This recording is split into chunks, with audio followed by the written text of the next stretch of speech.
Assalamualaikum warahmatullahi wabarakatuh. Alhamdulillah kita dapat berjumpa kembali dalam mata kuliah hukum perdata, di mana pada kali ini kita masih membahas mengenai hak tanggungan, di mana sebelumnya sudah kita coba untuk menggali mengenai pengertian dari hak tanggungan itu, sifatnya seperti apa, kedudukannya seperti apa, sampai kepada objek dan subjek dari hak tanggungan tersebut. Nah, lalu materi apa yang akan kita kaji pada perkuliahan online kali ini? Mari kita simak bersama-sama. Jadi pada materi kali ini kita akan membahas mengenai asas-asas hak tanggungan, di mana memang kajian hukum itu tidak terlepas dari asas-asas, atau sering kita sebut ini sebagai dasar berlakunya seperti itu. Bagaimana berlaku seharusnya itu termuat dalam sebuah asas-asas. Selain itu juga kita akan mengkaji mengenai syarat sahnya pembebanan hak tanggungan. Seperti itu. Mari kita lanjutkan ke materi yang pertama. Baik, materi yang pertama adalah mengenai asas-asas hak tanggungan, di mana asas yang pertama yaitu hak tanggungan memberikan kedudukan hak yang diutamakan. Jadi hak tanggungan memberikan kedudukan yang diutamakan kepada kreditor tertentu dengan kreditor lainnya. Itu tertuang dalam pasal 1 Undang-Undang Nomor 4 Tahun 1996 tentang hak tanggungan atas tanah.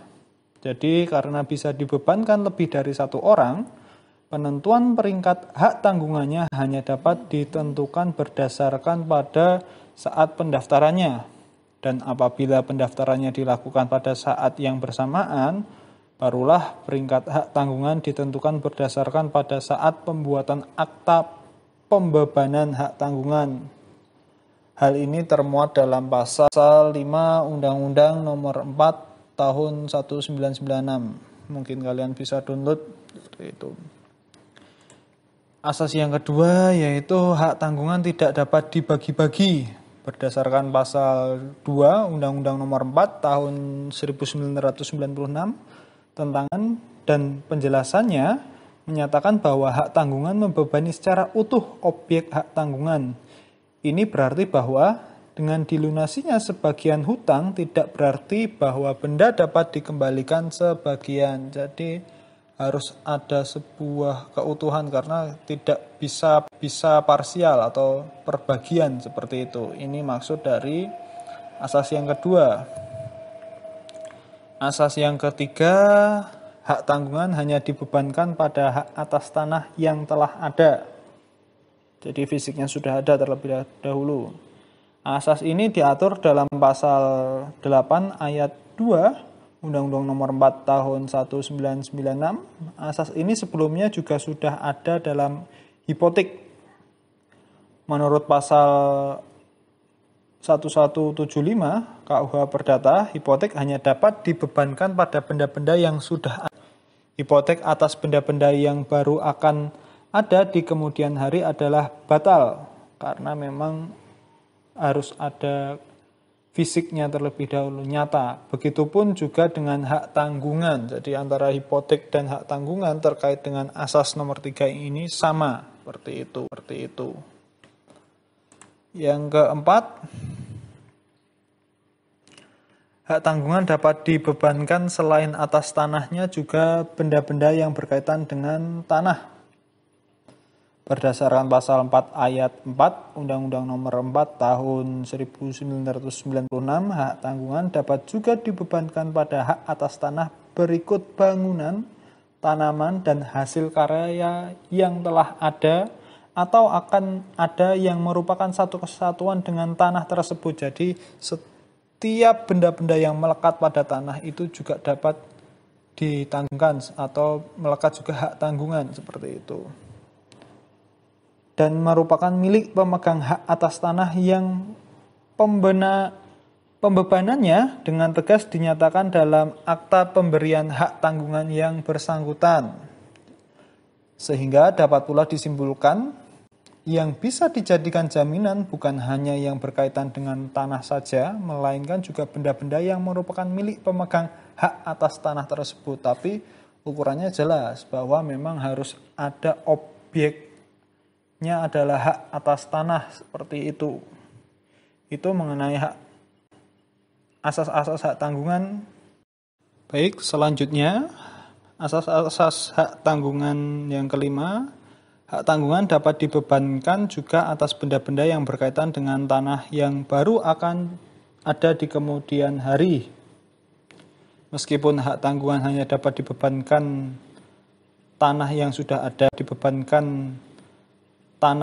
ada, hak tanggungan juga dapat dibebankan pula benda-benda yang berkaitan dengan tanah sekalipun benda-benda tersebut belum ada dan baru akan ada di kemudian hari. Contohnya, tahun 2000 Tuan Sastro berhutang pada Tuan Bani, yakni perjanjian pokok hutang piutang sebesar 200 juta dan perjanjian asesoir hak tanggungan. Kemudian tahun 2001 Tuan Sastro membangun sebuah bangunan di tanah yang sudah dibebani hak tanggungan. Secara otomatis bangunan baru tersebut ikut terbebani hak tanggungan tanpa perlu diperjanjikan terlebih dahulu. Itu ilustrasi mengenai asas hak tanggungan dapat dibebankan juga atas benda-benda yang berkaitan dengan tanah yang baru akan ada di kemudian. Tapi yang jelas tanahnya sudah ada terlebih dahulu. Perkara benda-benda itu akan muncul di kemudian hari, itu merupakan kompetensi dari asas nomor 5 ini. Yang berikutnya, perjanjian hak tanggungan adalah perjanjian asesoir. Jadi memang di awal sudah saya sampaikan bahwa kedudukan dari hak tanggungan itu bersifat asesoir atau tambahan seperti itu, atau perjanjian tambahan. Hak tanggungan lahir dari sebuah perjanjian yang bersifat asesoir yang mengikuti perjanjian pokoknya, yakni hutang piutang. Jadi pada prinsipnya adalah hutang piutang, namun kemudian itu ada asesoirnya adalah hak tanggungan yang objeknya adalah hak atas tanah seperti itu. Kemudian asas nomor 7, hak tanggungan dapat dijadikan jaminan untuk utang yang akan ada. Ini hak tanggungan yang memperbolehkan menjaminkan hutang yang akan ada sesuai dengan pasal 3 ayat 1 Undang-Undang Nomor 4 tahun 1996. Utang yang dijaminkan dengan hak tanggungan dapat berupa utang yang sudah ada maupun yang belum ada, telah diperjanjikan. Misalnya, utang yang timbul dari pembayaran yang dilakukan oleh kreditur untuk kepentingan debitur dalam rangka pelaksanaan bank garansi. Jumlahnya pun dapat ditentukan secara tetap di dalam perjanjian yang bersangkutan dan dapat pula ditentukan di kemudian berdasarkan cara perhitungan yang ditentukan dalam perjanjian yang menimbulkan hubungan utang piutang yang bersangkutan. Misalnya, utang bunga atas pinjaman pokok dan ongkos-ongkos lain yang jumlahnya baru dapat ditentukan kemudian. Perjanjian yang dapat menimbulkan hubungan utang piutang dapat berupa perjanjian pinjam-meminjam maupun perjanjian lain. Misalnya perjanjian pengelolaan harta kekayaan orang yang belum dewasa atau berada di bawah pengampuan yang diikuti dengan pemberian hak tanggungan oleh pihak pengelola. Itu terdapat dalam penjelasan pasal 3 ayat 1 Undang-Undang Nomor 4 tahun 1996. Itu asas yang ke-7. Berikutnya, hak tanggungan dapat menjamin lebih dari satu hutang. Hak tanggungan dapat menjamin lebih dari satu utang. Hal ini didasarkan pada ketentuan yang tercantum dalam pasal 3 ayat 2. Hak tanggungan dapat diberikan untuk suatu hutang yang berasal dari satu hubungan hukum atau untuk satu hutang atau lebih. Variabelnya atau katanya ada di satu hutang atau lebih yang berasal dari beberapa hubungan hukum. Jadi terdapat banyak hubungan hukum, yang artinya juga terdapat banyak hutang piutang seperti itu. Itu asas yang kedelapan. Baik, selanjutnya hak tanggungan mengikuti objek dalam tangan siapapun objek hak tanggungan itu berada. Jadi hak tanggungan tidak akan berakhir sekalipun objek hak tanggungan itu beralih kepada pihak lain. Asas ini termuat dalam pasal 7 Undang-Undang Nomor 4 Tahun 1996 yang berisi hak tanggungan tetap mengikuti objeknya di dalam tangan siapapun objek tersebut berada. Asas ini disebut juga sebagai droit de suite. Jadi diingat-ingat ya teman-teman asasnya, istilah asasnya itu. Yang berikutnya asas ke-10, di atas hak tanggungan tidak dapat diletakkan sita oleh pengadilan. Tujuan dari hak tanggungan adalah untuk memberikan jaminan yang kuat bagi kreditor yang menjadi pemegang hak tanggungan untuk didahulukan dari kreditor-kreditor lain. Bila dimungkinkan, sita berarti pengadilan mengabaikan bahkan meniadakan kedudukan yang diutamakan dari kreditor pemegang hak tanggungan. Asasnya adalah asas pendahuluan kreditor. Seperti itu. Itu asas yang ke-10. Berikutnya asas ke-11, hak tanggungan hanya dapat dibebankan atas tanah tertentu. Jadi asas ini merupakan asas spesialis dari hak tanggungan.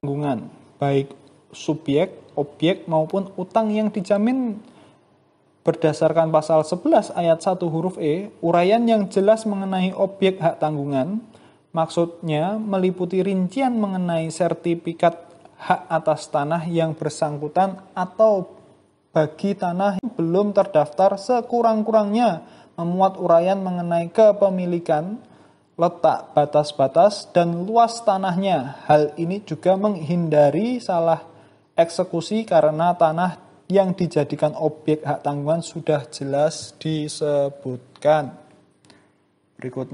Berikutnya asas ke-12, hak tanggungan wajib didaftarkan. Itu termuat ketentuannya yang ada dalam pasal 13 Undang-Undang Nomor 4 Tahun 1996. Secara tegas telah dijelaskan bahwa saat pendaftaran, bebanan hak tanggungan adalah saat lahirnya hak tanggungan tersebut. Sebelum pendaftaran dilakukan, maka hak tanggungan dianggap tidak pernah ada.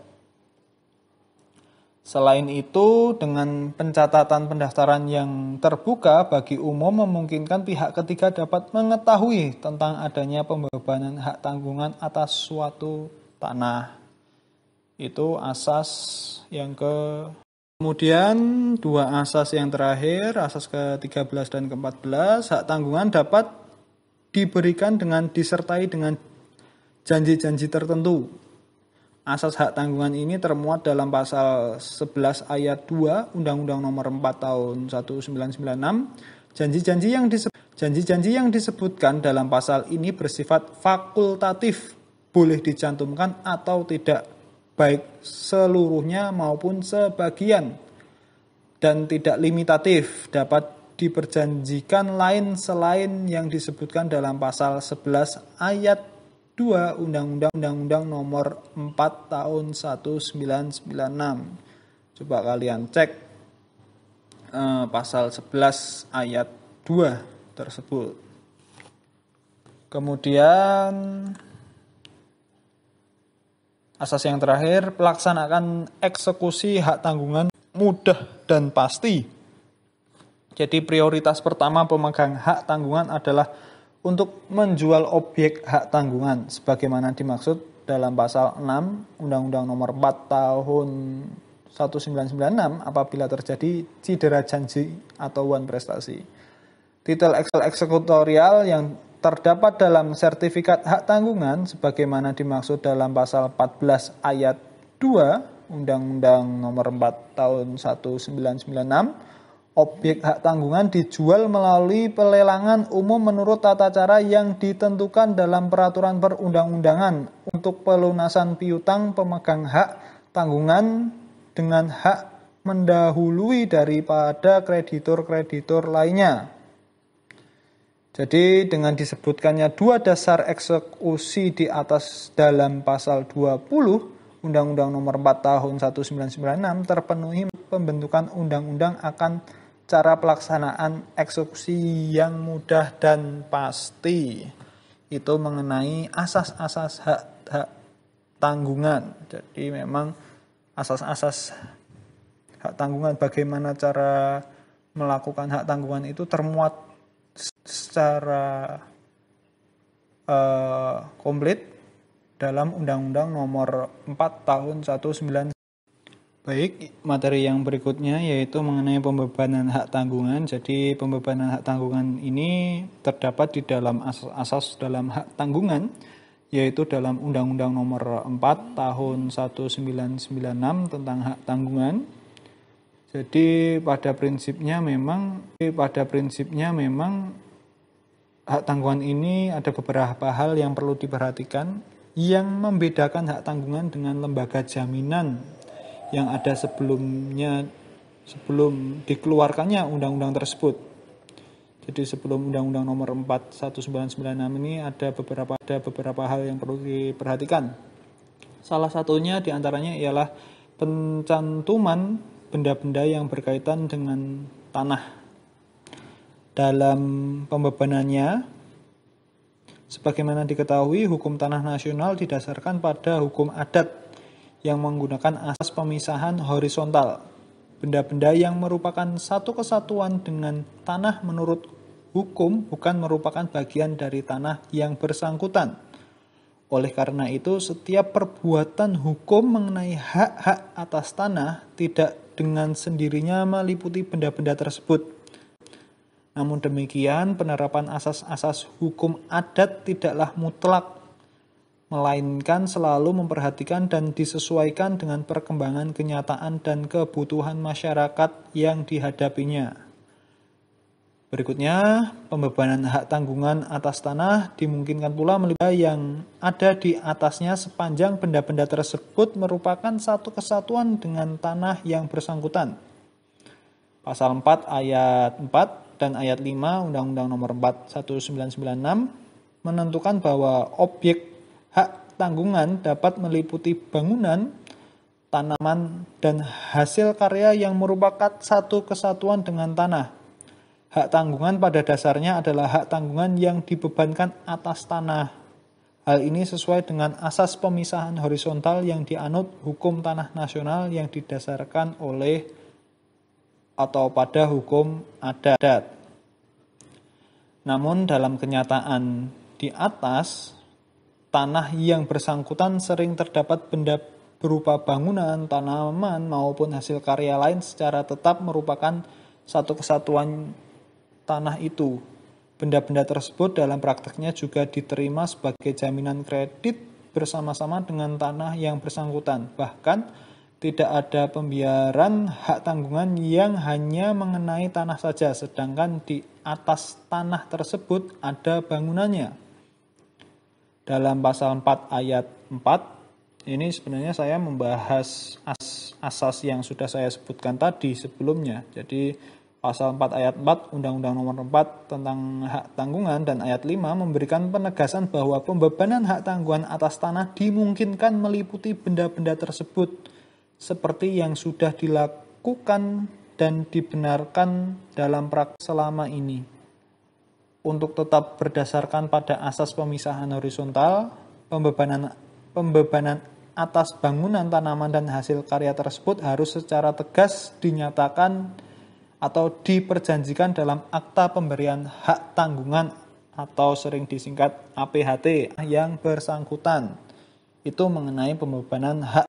Baik, materi terakhir pada kesempatan kali ini, jadi pembebanan hak tanggungan merupakan suatu proses yang terdiri atas dua tahap kegiatan. Yang pertama adalah tahap pemberian hak tanggungan, yaitu dengan dibuatnya akta pemberian hak akta pemberian hak tanggungan atau APHT oleh pejabat pembuat akta atau sering kita singkat PPAT yang didahului dengan perjanjian utang piutang yang dijaminkan.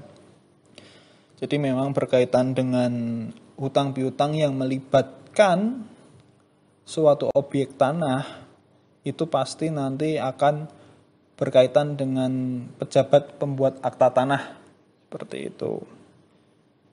Yang kemudian tahap berikutnya adalah tahap pendaftaran oleh kantor pertanahan yang merupakan saat lahirnya hak tanggungan yang dibebankan. Jadi tidak hanya berhenti pada pembuatan akta tanah di PPHT, tapi harus dilanjutkan ke kantor pertanahan yang ini untuk memenuhi prinsip bahwa hak tanggungan harus didaftarkan dengan prinsip berdasarkan pada asas publisitas seperti itu. Itu mengenai proses pembebanan hak tanggungan. Jadi dari asas sampai dengan pembebanan hak tanggungan itu saling berkaitan. Itu saja yang dapat saya sampaikan. Kemudian harapannya kita bisa melanjutkan ke sesi forum diskusi. Silahkan kalian ajukan pertanyaan ataupun argumentasi kalian terkait materi yang telah saya sampaikan. Harapannya kalian juga menambah referensi lain dari internet maupun buku literatur yang ada. Bahkan ketika kalian semester ini sudah dapat hukum agraria, kalian juga bisa dikaitkan dengan materi yang kalian dapat di hukum agraria. Itu saja dari saya, kurang lebihnya saya mohon maaf. Wabillahi taufik wal hidayah. Wassalamualaikum warahmatullahi wabarakatuh.